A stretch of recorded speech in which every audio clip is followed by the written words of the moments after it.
আসসালামু আলাইকুম। গল্পতরু চ্যানেলে আপনাদের সবাইকে স্বাগত জানাচ্ছি। আমি রাজ।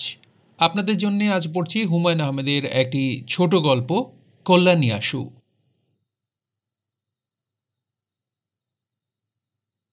শুরু করছি গল্প কল্যাণী আশু।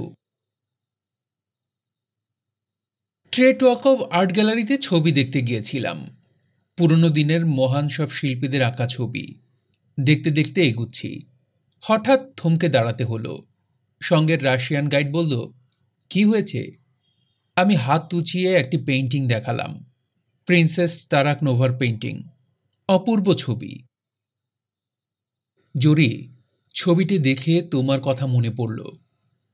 গাইড বলল, সেন্ট পিটার্সবার্গ জেলে প্রিন্সেসের শেষ দিনগুলি কেটেছে। ওই দেখো, সেলের অন্ধকূপে কি করে বন্যার পানি ঢুকছে। দেখো, প্রিন্সেসের চোখে মুখে কি গভীর বিষাদ, প্রগাঢ় বেদনা। আমি কথা বললাম না, অভিভূত হয়ে তাকিয়ে রইলাম। গাইড বলল, এসো পাশের কামরায় যাই। আমি নড়লাম না। মৃদু গলায় বললাম, মিস্টার জোকোভ, আজ আর কিছু দেখব না। চলো কোথাও বসে চা খাওয়া যাক। দুজনে নিঃশব্দে বেরিয়ে এলাম। ভীষণ শীত বাহিরে। রাস্তাঘাট ফাঁকা ফাঁকা। ঠান্ডা কনকনে হাওয়া মোটা ওভারকোট ভেদ করে শরীরে বিঁধছে। আমার সঙ্গী হঠাৎ জানতে চাইল, তোমার কি শরীর খারাপ করছে? না। আর্ট গ্যালারি কেমন দেখলে? চমৎকার, অপূর্ব। আমি চায়ে চিনি মেশাতে মেশাতে বললাম, তোমাদের প্রিন্সেস তারাকনোভাকে দেখে আমার এক পরিচিত মহিলার কথা খুব মনে পড়ছে। গাইড কৌতূহলী হয়ে বলল, কে সে? নাম জানতে পারি? জরি তার নাম। জোকব বিস্মিত হয়ে তাকালো আমার দিকে। আমি মনে মনে বললাম, প্রিন্সেস জরি, প্রিন্সেস জরি। জরি, রাজকুমারীর ছবি দেখে আজ বড় অভিভূত হয়েছি। হঠাৎ করে তোমাকে খুব কাছে পেতে ইচ্ছা করছে। বয়সের সঙ্গে সঙ্গে মন স্যাঁতস্যাঁতে হয়ে গেছে। ক্রমাগতই নস্টালজিক হয়ে পড়ছি। ঘুম কমে গেছে। অনেক রাত পর্যন্ত জেগে থাকি। ঘন ঘন কফি খাই। চুরুটের গন্ধে ঘরের বাতাস ভারী হয়ে ওঠে। শেষ রাতের দিকে ঘুমোতে গিয়ে বিচিত্র সব স্বপ্ন দেখে জেগে উঠি। পরশু রাতে কি স্বপ্ন দেখলাম জানো? দেখলাম আমাদের নীলগঞ্জে যেন খুব বড় একটা মেলা বসেছে। বাবার হাত ধরে মেলা দেখতে গিয়েছি। ইস, কতদিন পর বাবাকে স্বপ্নে দেখলাম। বাবা বললেন, খোকা, নাগরদোলায় চড়বি? আমি যতই না করি তিনি ততই জোর করেন। তারপর দেখলাম ভয়ে আমি থরথর করে কাঁপছি, আর শাঁ শাঁ শব্দে নাগরদোলা উড়ে চলছে। চন্দ্র সূর্য গ্রহ তারকা ছাড়িয়ে দূরে দূরে আরও দূরে। ঘুম ভেঙে দেখি চোখের জলে বালিশ ভিজে গেছে। 40 বছর বয়সে কেউ কি এমন করে কাঁদে? আমি বুড়ো হয়ে যাচ্ছি জরি। আজকাল খুব নীলগঞ্জে চলে যেতে ইচ্ছে করে। ইচ্ছে করে আগের মতো সন্ধ্যাবেলা পুকুর ঘাটে বসে জোনাকি পোকার আলো জ্বালা দেখি। মস্কোতে আজ আমার শেষ রাত। আগামীকাল ভোর 4টায় রওনা হব রুমানিয়ায়। খুব কষ্ট করে 1 মাসের ভিসা জোগাড় করেছি। এই 1 মাস খুব ঘুরে বেড়াবো। তারপর ফিরে যাব মন্ট্রিলে, নিজ আস্তানায়। বেশ একটা গতির জীবন বেছে নিয়েছি, তাই না? অথচ ছোটবেলায় এই আমি হোস্টেলে যাবার সময় হলে কি মন খারাপ করতাম। হাসু চাচা আমাকে ট্রেনে তুলে দিতে এসে লাল গামছায় ঘন ঘন চোখ মুছত। ধরা গলায় বলতো, বড় মিয়া, চিঠি দিয়েন গো। আমার মনে হতো, দূর ছাই, কি হবে পড়াশোনা করে? বাবা, হাসু চাচা, এদের ছেড়ে কিছুতেই থাকতে পারবো না। প্রবল ঘরমুখর টান ছিল বলেই আজ হয়তো যাযাবর বৃত্তি বেছে নিতে হয়েছে। তাই হয়, তোমার জন্য প্রবল তৃষ্ণা পুষেছিলাম বলেই কি তোমাকে পাইনি? টেন্টেলাসের গল্প জানো তো? তার চারদিকে পানির থই থই সমুদ্র, অথচ তাকেই কিনা আজীবন তৃষ্ণার্ত থাকতে হলো। জরি, তোমার কি মনে আছে বিয়ের পরদিন যখন তোমাকে নিয়ে নীলগঞ্জে আসি, তুমি ট্রেনের জানলায় মুখ রেখে খুব কেঁদেছিলে? তখন কার্তিকে শুরু। ধানি রঙের রোদে ঝলমল করছে চারদিক। হালকা হিমেল বাতাস। মনে আছে সেসব কথা? আমি বলেছিলাম, মাথাটা ভেতরে টেনে নাও জরি, কয়লার গুঁড়ো এসে চোখে পড়বে। তুমি বললে, পড়ুক। কামরায় আমরা দুটি মাত্র প্রাণী। বরযাত্রীরা আমাদের একা থাকবার সুযোগ দিয়ে অন্য কামরায় উঠেছে। ট্রেন ছুটে চলেছে ঝিকঝিক করে। বাতাসে তোমার লালচে চুল উঠছে। কে একটা সেন্ট মেখেছ, চারপাশে তার চাপা সৌরভ। আমি গাঢ়স্বরে বলেছিলাম, ছি জরি, এত কাঁদছ কেন? কথা বলো। আমার কথায় তুমি কি মনে করেছিলে কে জানে। অনেকক্ষণ আমার চোখে চোখে তাকিয়ে কি মনে করে যেন হেসে ফেললে। হেসে ফেলেই লজ্জা পেয়ে দুহাতে মুখ ঢেকে ফেললে। সেদিন কি গভীর আনন্দ আমাকে অভিভূত করেছিল। মনে হয়েছিল রহস্যমণ্ডিত এই রমণীটিকে পেয়েছি। গৌরীপুরে গাড়ি অনেকক্ষণ হল্ট করল। একজন অন্ধ ভিখারি একতারা বাজিয়ে আমাদের কামরার সামনে খুব গান গাইতে লাগল। ও মনা, এই কথাটি না জানলে প্রাণে বাঁচতাম না। তুমি অবাক হয়ে বললে, কি সুন্দর গায়। তারপর দুটি টাকা বের করে দিলে। ট্রেন ছাড়তেই জানলা দিয়ে অনেকখানি মাথা বের করে বললে, দেখুন দেখুন, কতগুলি বক একসঙ্গে উড়ে যাচ্ছে। বক নয়, শীতের শুরুতে ঝাঁক বেঁধে বালিহাঁস উড়ে যাচ্ছিল। আগে দেখনি কখনো, তাই খুব অবাক হয়েছিলে। আমি বলেছিলাম, বক নজরি, ওগুলি বালিহাঁস। আর শোনো, আপনি আপনি করছো কেন? আমাকে তুমি করে বলবে। ওই হাঁসগুলি কোথায় যাচ্ছে? বিলের দিকে। আপনাদের নীলগঞ্জে বিল আছে? আবার আপনি? তুমি হেসে বললে, নীলগঞ্জে বিল আছে? আমি বললাম, বলো, তোমাদের নীলগঞ্জে বিল আছে? তুমি মুখ ফিরিয়ে হাসতে শুরু করলে। আমার মনে হলো সুখ কোনো অলীক বস্তু নয়, এর জন্যে জীবনব্যাপী কোনো সাধনারও প্রয়োজন নেই। প্রভাতের সূর্যকিরণ বা রাতের জ্যোৎস্নার মতোই এও আপনাতেই আসে। কিন্তু প্রিন্সেস তারাকনোভার ছবি দেখতে গিয়ে উল্টো কথা মনে হলো। মনে হলো সুখ বলে কিছু নেই, নিরবচ্ছিন্ন দুঃখ নিয়ে আমাদের কারবার। চোখের সামনে যেন দেখতে পেলাম হতাশ রাজকুমারী পিটার্সবার্গের নির্জন সেলে মৃত্যু প্রতীক্ষা করছেন। হু হু করে বন্যার জল ঢুকছে ঘরে। রাজকুমারীর ঠোঁটের কোণায় কান্নার মতো অদ্ভুত এক হাসি ফুটে রয়েছে। ছবির দিকে তাকিয়ে থাকতে থাকতে একসময় মনে হলো রাজকুমারীকে খুব পরিচিত মনে হচ্ছে। জরির মুখের আদল আসছে নাকি? পরমুহূর্তে ভুল ভাঙল। না, জরির সঙ্গে এ মুখের কোনো মিল নাই। জরির মুখ গোলগাল, একটু আদুরে ভাব আছে, আর রাজকুমারের মুখটি লম্বাটে ও বিষণ্ণ। মনে আছে জরি, একবার তোমার একটি পোর্ট্রেট করেছিলাম? কিছুতেই মন ভরে না। ব্রাশ ঘষি, আবার চাকু দিয়ে চেঁচে রং তুলে ফেলি। 2 মাসের মতো সময় লাগলো ছবি শেষ হতে। পোর্ট্রেট দেখে তুমি হতভম্ব, অবাক হয়ে বললে, ও আল্লাহ, চোখে সবুজ রং দিয়েছ কেন? আমার চোখ বুঝি সবুজ? আমি বললাম, একটু দূর থেকে দেখো। তুমি অনেকটা দূরে সরে গেলে এবং চেঁচিয়ে বললে, কি সুন্দর, কি সুন্দর। আমি আঁকিয়ে হিসেবে জীবনে বহু পুরস্কার পেয়েছি, কিন্তু সেদিনকার সেই মুগ্ধ কণ্ঠ এখনো কানে বাজে। সেই পোর্ট্রেটটি অনেকদিন আমার কাছে ছিল, তারপর বিক্রি করে দিলাম। ছবি দিয়ে কি হয় বলো? তার উপর সেবার খুব টাকার প্রয়োজন হলো। মিলানে গিয়েছে বন্ধুর নিমন্ত্রণে। গিয়ে দেখি বন্ধুর কোনো হদিস নেই। কদিন আগেই নাকি বিছানাপত্র নিয়ে কোথায় চলে গিয়েছে। কি করি কি করি? সঙ্গে সম্বলের মধ্যে আছে 30টি আমেরিকান ডলার আর মন্ট্রিলে ফিরে যাবার একটি ট্যুরিস্ট টিকিট। এর মধ্যে আবার আমার পুরনো অসুখ, বুকে ব্যথা শুরু হলো। সস্তা দরের এক হোটেলে উঠলাম। তবু 2 দিন যেতেই টাকা পয়সা সব শেষ। ছবি বিক্রি ছাড়া অন্য কোনো পথ নেই।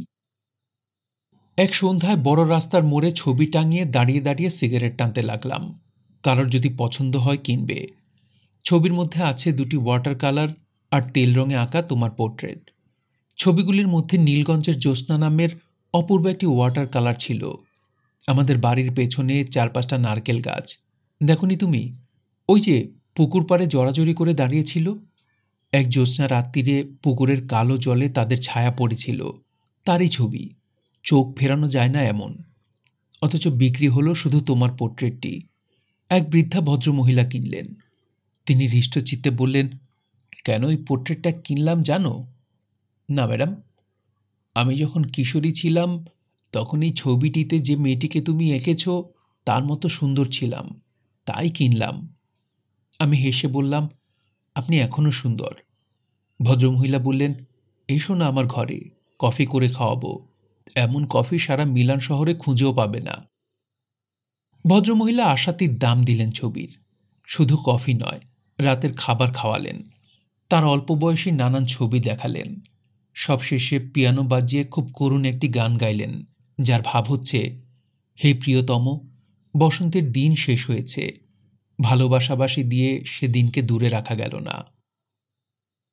নিজের হাতে তোমার ছবি টানালাম। কোথাকার ইটালির মিলান শহরের এক বৃদ্ধা মহিলা, তার ঘরে তোমার হাসি মুখের ছবি ঝুলতে লাগলো। কেমন অবাক লাগে ভাবতে। 100 বছর পর এই ছবিটি হয়তো অবিকৃতই থাকবে। বৃদ্ধার নাতি নাতনিরা ভাববে, এটি কার পোর্ট্রেট, এখানে কিভাবে এসেছে। ফেরার পথে বৃদ্ধার হাতে চুমু খেলাম। মনে মনে বললাম, আমার জরি যেন তোমার কাছে সুখে থাকে। আমরা সবসময় সুখে থাকার কথা বলি। যতবার নীলগঞ্জ থেকে ঢাকার হোস্টেলে যেতাম, বাবা বলতেন, সুখে থাকো। তুমি যখন লাল বেনারসিতে মুখ ঢেকে ট্রেনে উঠলে, তোমার মা কাঁদতে কাঁদতে বললেন, সুখে থাকো।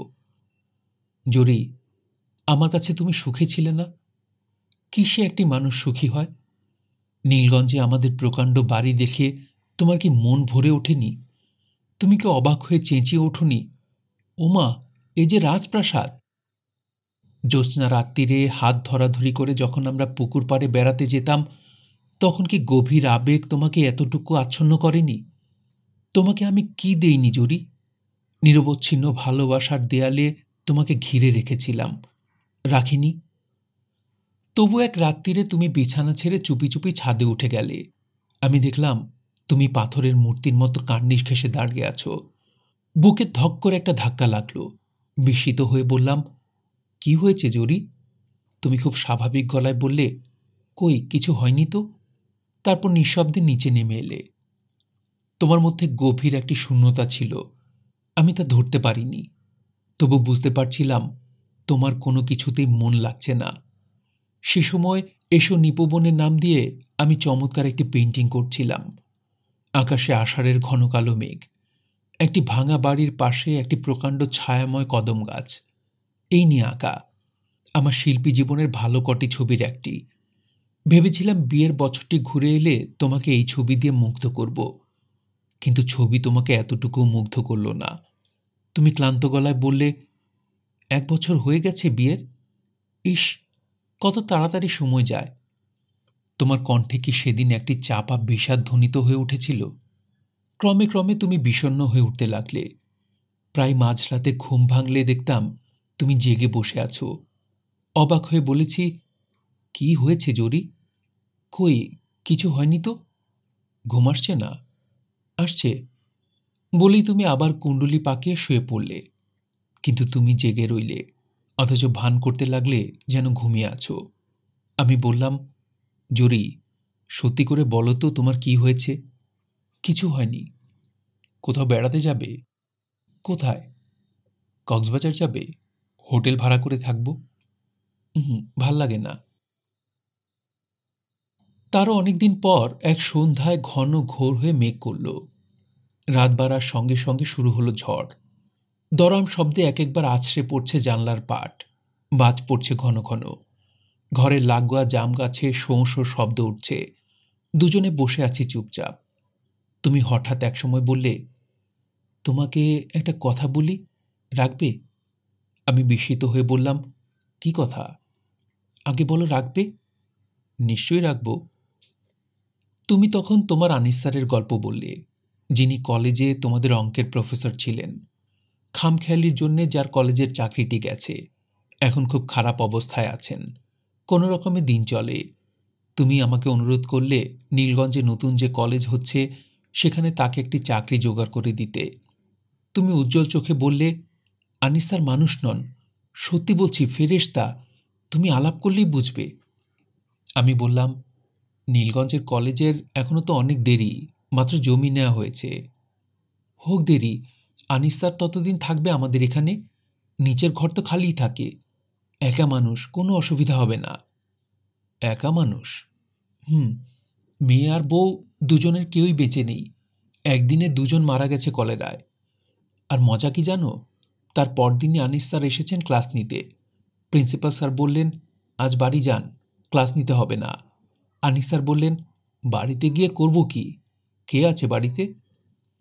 আমি বললাম, চিঠি লিখলেই কি তোমাদের স্যার আসবেন এখানে? হ্যাঁ আসবেন, আমি লিখলেই আসবেন। লিখব স্যারকে? বেশ, লিখো। তুমি সঙ্গে সঙ্গে চিঠি লিখতে উঠে গেলে। সে চিঠি শেষ হতে অনেক সময় লাগলো। বসে বসে দেখলাম অনেক কাটাকুটি করলে, অনেক কাগজ ছিঁড়ে ফেললে, এবং একসময় চিঠি শেষ করে হাসি মুখে উঠে এলে। তোমাকে সেরাতে ভীষণ উৎফুল্ল লাগছিল। আহ, লিখতে লিখতে কেমন যেন লাগছে। এখন প্রায় মধ্যরাত্রি, তবু ইচ্ছে হচ্ছে রাস্তায় একটু হেঁটে বেড়াই। নিশিরাতে নির্জন রাস্তায় হেঁটে বেড়াতে আমার বেশ লাগলো। তুমি কি দস্তয়েভস্কির রূপালী রাত্রি পড়েছ? রূপালী রাত্রিতে আমার মতো একজন নিশি পাওয়া লোকের গল্প আছে। জরি, তোমাদের স্যার কবে যেন উঠলেন আমাদের বাড়িতে? দিন তারিখ এখন আর মনে পড়ছে না। শুধু মনে পড়ছে মাঝ বয়সে একজন ছোটোখাটো মানুষ ভোরবেলা এসে খুব হইচই শুরু করেছিলেন। চেঁচিয়ে রাগী ভঙ্গিতে ডাকছিলেন, সুলতানা, সুলতানা। তুমি ধর্মর করে জেগে উঠলে। ওয়াল্লাহ, কি কাণ্ড, স্যার এসে পড়েছেন! এই বলে খালি পায়ে ছুটতে ছুটতে নিচে নেমে গেলে।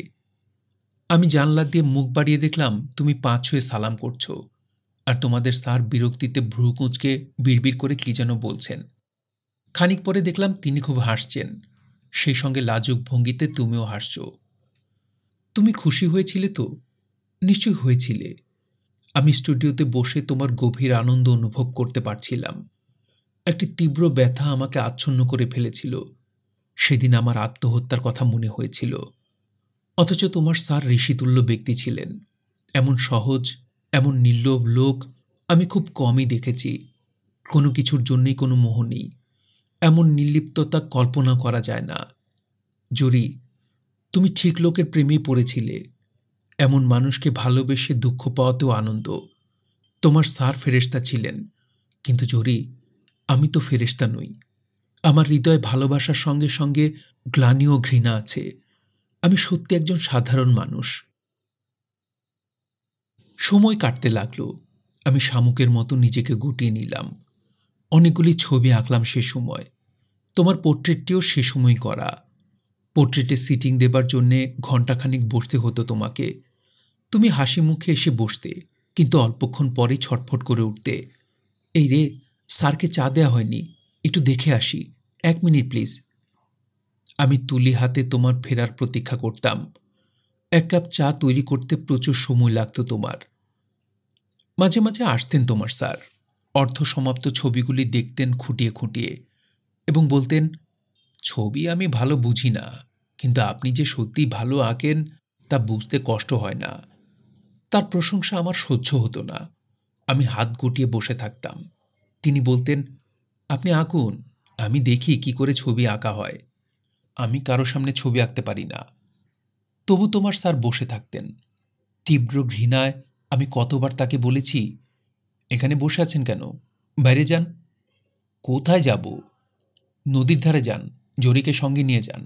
কাজের সময় বিরক্ত করছেন কেন আপনি? অপমানে তোমার মুখ কালো হয়ে উঠত। থমথমে স্বরে বলতে, চলুন স্যার, আমরা যাই। ক্রমে ক্রমে তুমি সরে পড়তে শুরু করলে। পরিবর্তনটা খুব ধীরে হচ্ছিল। সেজন্যই ঠিক বলতে পারবো না কখন থেকে তুমি আমাকে ঘৃণা করতে শুরু করলে। ব্যক্তিগত হতাশা ও বঞ্চনা, এই দুই মিলিয়ে মানসিক দিক দিয়ে অনেক আগেই অসুস্থ হয়ে পড়েছিলাম। সে অসুখ ছড়িয়ে পড়ল শরীরে। এক নাগারে জ্বর চলল দীর্ঘদিন। ঘুম হয় না। বুকের মধ্যে এক ধরনের ব্যথা অনুভব করি, তীব্র যন্ত্রণা। অসুখ বিসুখে মানুষ খুব অসহায় হয়ে পড়ে। সে সময় একটি সুখকর স্পর্শের জন্যে মন কাঁদে। কিন্তু তুমি আগের মতোই দূরে দূরে রইলে। যেন ভয়ানক একটি ছোঁয়াচে রোগে আমি শয্যাশায়ী। ছোঁয়াচ বাঁচিয়ে না চললে সমূহ বিপদ। তোমার স্যার আসতেন প্রায়। আমি তার চোখে গভীর মমতা টের পেতাম। তিনি আমার কপালে হাত রেখে নরম গলায় বলতেন, একটি গল্প পড়ে শোনাই আপনাকে, আপনার ভালো লাগবে। আমি রেগে গিয়ে বলতাম, একা থাকতে আমার ভালো লাগবে। আপনি নিচে যান। কেন বিরক্ত করছেন? এত অস্থির হচ্ছেন কেন? আমি একটু বসি এখানে, কথা বলি আপনার সঙ্গে। না না, অসহ্য। আপনি জরির সঙ্গে কথা বলুন। আমার অসুখ সারে না কিছুতেই। বাবার বন্ধু শশধর ডাক্তার রোজ দুবেলা আসেন আর গম্ভীর হয়ে মাথা নাড়েন। বারবার জিজ্ঞেস করেন, হাঁপানির টান উঠে নাকি বাবা? হাঁপানি তোমাদের বংশের অসুখ। তোমার দাদার ছিল, তোমার বাবারও ছিল। শ্বাস নিতে কোনো কষ্ট টের পাও? একটু যেন পাই। ডাক্তার চাচা একটি মালিশের শিশি দিলেন। শ্বাসের কষ্ট হলে অল্প অল্প মালিশ করবে, সাবধানে, মুখে যেন না যায়, তীব্র বিষ। ছোট্ট একটি শিশিতে ঘন কৃষ্ণবর্ণ তরল বিষ। আমি মন্ত্রমুগ্ধের মতো সেই শিশিটার দিকে তাকিয়ে রইলাম। ডাক্তার চাচা চলে যেতেই তোমাকে ডেকে বললাম, জুরি, এই শিশিটিতে কি আছে জানো? জানি না কি আছে। তীব্র বিষ, সাবধানে তুলে রাখো। তোমাকে কেন বললাম এ কথা কে জানে, কিন্তু বলবার পর দারুণ আত্মপ্রসাদ হলো। দেখলাম তুমি সরু চোখে অনেকক্ষণ তাকিয়ে রইলে আমার দিকে। কি ভাবছিলে? অসুখ সারল না, ক্রমেই বাড়তে থাকলো। চোখের নিচে গাঢ় হয়ে কালি পড়ল। জন্ডিসের রোগীর মতো গায়ের চামড়া হলুদ হয়ে গেল। দিনরাত শুয়ে শুয়ে থাকি। কত কি মনে হয়, কত সুখস্মৃতি, কত দুঃখ জাগানিয়া ব্যথা। শ্লথ সময় কাটে। এক এক রাতে ঘন ঘোর হয়ে বৃষ্টি নামে। ঝমঝম শব্দে গাছের পাতার অপূর্ব সঙ্গীত ধ্বনিত হয়। শুয়ে শুয়ে শুনি তুমি নিচের ঘরে বৃষ্টির সুরের সঙ্গে সুর মিলিয়ে গান করছো। আহ, কী সব দিন কেটেছে। একটি প্রশস্ত ঘর, তার এক প্রান্তে প্রাচীনকালের প্রকাণ্ড একটি পালঙ্ক, যেখানে শয্যা পেতে রাত দিন খোলা জানলার দিকে তাকিয়ে থাকা। কি বিশ্রী জীবন! ডাক্তার চাচা কতবার আমার মুখের উপর ঝুঁকে পড়ে বলেছেন, কেন তোমার অসুখ সারে না, বলো কেন? আমি কি করে বলবো? যাও, হাওয়া বদল করে আসো, বৌমাকে নিয়ে ঘুরে আসো কক্সবাজার থেকে। আচ্ছা, যাব। আচ্ছা নয়, কালই যাও, সন্ধ্যায় ময়মনসিংহ এক্সপ্রেসে। এত তাড়া কিসের? তাড়া আছে, আমি বলছি বৌমাকে সব ব্যবস্থা করতে। ডাক্তার চাচা সেদিন অতিরিক্ত ব্যস্ত হয়ে ডাকলেন, ও বৌমা, বৌমা। তুমি তো প্রায় সময় থাকতে না, সেদিনও ছিলে না। ডাক্তার চাচা অনেকক্ষণ অবাক হয়ে তাকিয়েছিলেন সেদিন। শুধু কি তিনি, এবারে সবকটি লোক কৌতূহলী হয়ে দেখত আমাকে। আবুর মা গরম পানির বোতল আমার বিছানায় রাখতে রাখতে নেহাত যেন কথার কথা এমন ভঙ্গিতে বলতো, বিবি সাহেব নদীর পাড়ে বেড়াইতে গেছেন। আমি বলতাম না কিছুই। অসহ্য বোধ হলে বিশেষ শিশিটির দিকে তাকাতাম, যেন সেখানে প্রচুর সান্ত্বনা আছে। জরি, আমাদের এ বংশে অনেক অভিশাপ আছে। আমার দাদা তার অবাধ্য প্রজাদের হাতে খুন হয়েছিলেন। আমার মার মৃত্যু রহস্যময়। লোকে বলে তাকে নাকি বিষ খাইয়ে মারা হয়েছিল। আমার সারাক্ষণ মনে হতো পূর্বপুরুষের পাপের প্রায়শ্চিত্ত আমাকেও করতে হবে। জরি, আমার জরি, আহ, কতদিন তোমাকে দেখি না। তোমার গোলগাল আদরে মুখ কি এখন আগের মতো আছে? না, তা কি আর থাকে? জীবন তো বহতা নদী। মাঝে মাঝে তোমার জন্য খুব কষ্ট হয়। ইচ্ছে হয় আবার নতুন করে জীবন শুরু করতে। ট্রেনে করে তুমি প্রথমবারের মতো নীলগঞ্জে আসছো, সেখান থেকে ওই যে গৌরীপুরে ট্রেন থেমে থাকলো অনেকক্ষণ, একজন অন্ধ ভিখিরি একতারা বাজিয়ে করুণ সুরে গাইল, ও মনা, এই কথাটি না জানলে প্রাণে বাঁচতাম না। ও মনা, ও মনা। তুমি ভিখিরিকে 2টি টাকা দিলে। তোমার কথা মনে হলেই কষ্ট হয়, ভালোবাসার কষ্ট। আমার চেয়ে বেশি কে আর জানবে বলো? তোমার ব্যথা আমি সত্যি সত্যি অনুভব করেছিলাম।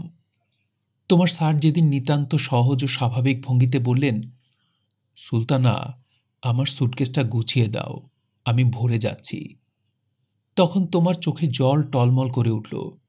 তোমার স্যার সেদিন লক্ষ্য করলেন না। সহজ ভঙ্গিতে এসে বসলেন আমার বিছানার পাশে। গাঢ় স্বরে বললেন, আপনি জরিকে নিয়ে সমুদ্রের তীরে কিছুদিন থাকুন, ভালো হয়ে যাবেন।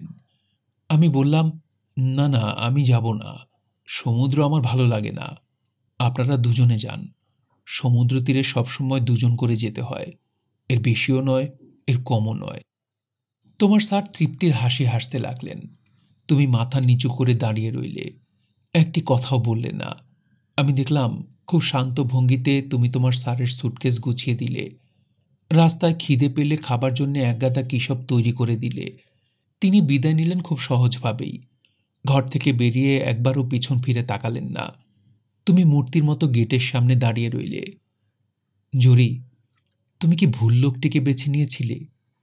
এইসব লোকের কোনো পিছুটান থাকে না। নিজ স্ত্রীকন্যার মৃত্যুর পরদিন যে ক্লাস নিতে আসে, তাকে কি আর ভালোবাসার শিকলে বাঁধা যায়? তোমার স্যার চলে যাবার দিন আমি তোমাকে তীব্র অপমান করলাম। বিশ্বাস করো, ইচ্ছে করে করিনি। তোমার স্যার যখন বললেন, আপনার কাছে আমার একটা জিনিস চাইবার আছে, আমি চমকে উঠে বললাম, কি জিনিস? আপনার আঁকা একটি ছবি আমি নিতে চাই। হাত জোর করে প্রার্থনা করছি। নিশ্চয়ই, আপনার পছন্দ মতো ছবি আপনি উঠিয়ে নিন, যে কোনো ছবি, যেটা আপনার ভালো লাগে। তিনি ব্যস্ত হয়ে আমার স্টুডিওর দিকে চলে গেলেন।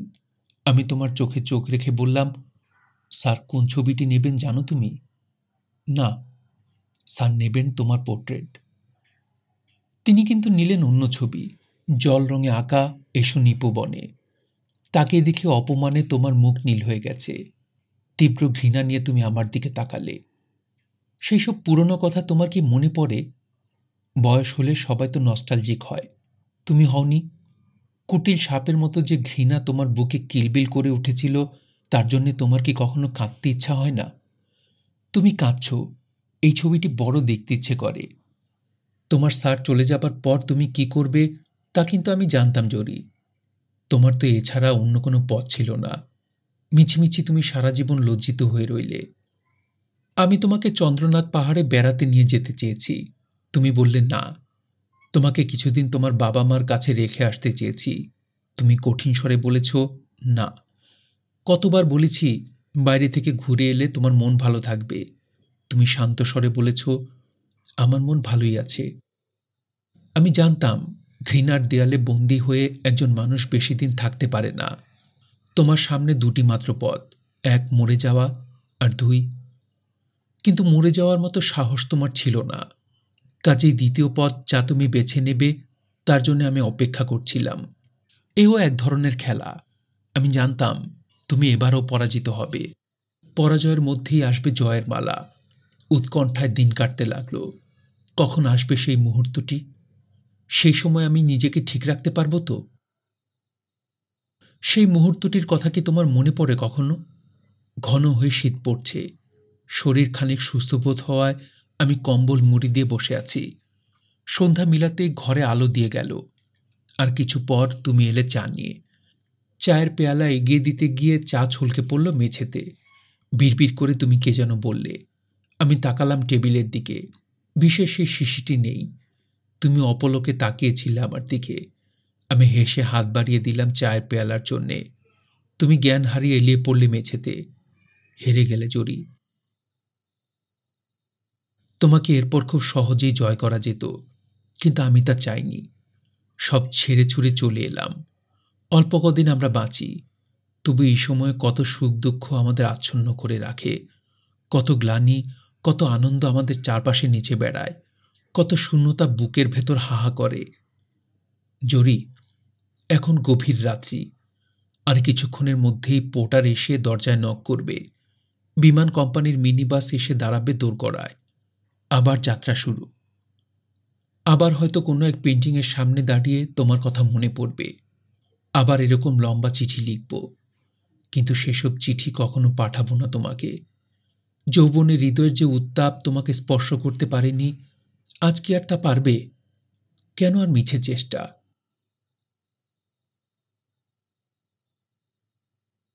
শুনছিলেন হুমায়ুন আহমেদের একটি গল্প, কল্যাণিয়াসু। আপনাদের কাছে গল্পটি ভালো লেগে থাকলে একটি লাইক করবেন, চাইলে শেয়ার করে অন্যকে শোনার সুযোগ করে দিতে পারেন, আর অবশ্যই কমেন্ট করে জানাবেন আপনাদের মতামত। যারা এখনও গল্পতরু চ্যানেলটি সাবস্ক্রাইব করেননি তাদেরকে অনুরোধ করছি, আপনাদের কাছে আমাদের পড়া যদি ভালো লেগে থাকে তাহলে অবশ্যই আমাদের চ্যানেলটি সাবস্ক্রাইব করবেন এবং সাথে বেল আইকনটি প্রেস করে রাখবেন, যাতে ভবিষ্যতে আমরা যে ভিডিওগুলো আপলোড করব তার নোটিফিকেশনগুলো আপনারা পেয়ে যান। সবাই ভালো থাকবেন, সুস্থ থাকবেন এবং গল্পতরুর সঙ্গেই থাকবেন। ধন্যবাদ।